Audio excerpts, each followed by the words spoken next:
Šodien sarunās ar ēnām es uzzināju daudz jaunas lietas, jo rakstot normatīvus un vadot izglītības sistēmu, nav bieži, ka tu viens pret viens runā ar tiem, kuriem tu tiešām šos normatīvus galā esi paredzējis. Un šodien bija labi jautājumi par to, kā tad strādā vērtēšanas sistēma un kā tad skolotājs pārbauda vai kā mēs uzzinām, ka skolotājs ir pietiekami kvalitatīvs. Un pēdējā lieta, man gandrīz nekad pusdienās nav bijusi pica. Paldies, Ilse, par šodien brīnišķīgo dienu. Kā tev šķiet, vai tu būtu gatava kļūt par ministri?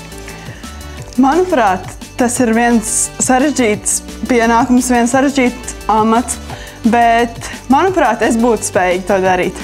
Super, tad jāmācās un nākamā pietura ministrs. Vendīte, šodien piedalījies daudz un dažādās tikšanās un redzēja, kāds ir ministra darbs. Kā tev liekas, kas ir visgrūtākais ministra darbā? Manuprāt, visgrūtākais ir apvienot daudz dažādu cilvēku redzējumus, uz to, kā vajadzētu risināt politiskās problēmas, un manuprāt, tas ir ļoti liels izaicinājums. Jā, man jāsaka, diezgan precīzi esi pamanījis šī darba ēnas puses. Parasti par politiķu darbu mēs uzzinām kaut ko mēdījos. Šodien mums bija iespēja kopā būt dienu. Kas ir tas, ko tu uzzināji jaunu, ko dara ministrs? Es noteikti uzzināju, cik ļoti daudzpusīgs šis darbs ir, un arī man radās iespējas, cik patiešām šis darbs ir grūts un cik arī ir ļoti jāmāk pārstāvēt un nenokļūdīties, piemēram, runās, konferencēs.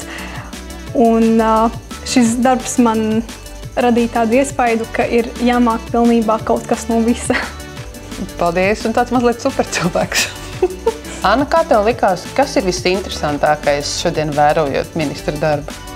Man liekas, visinteresantākais ir tas, ka jums ir tik dažādi pienākumi, dažādās vietās, dažādās dienās, un ka jūsu darbs ļoti daudzpusīgs.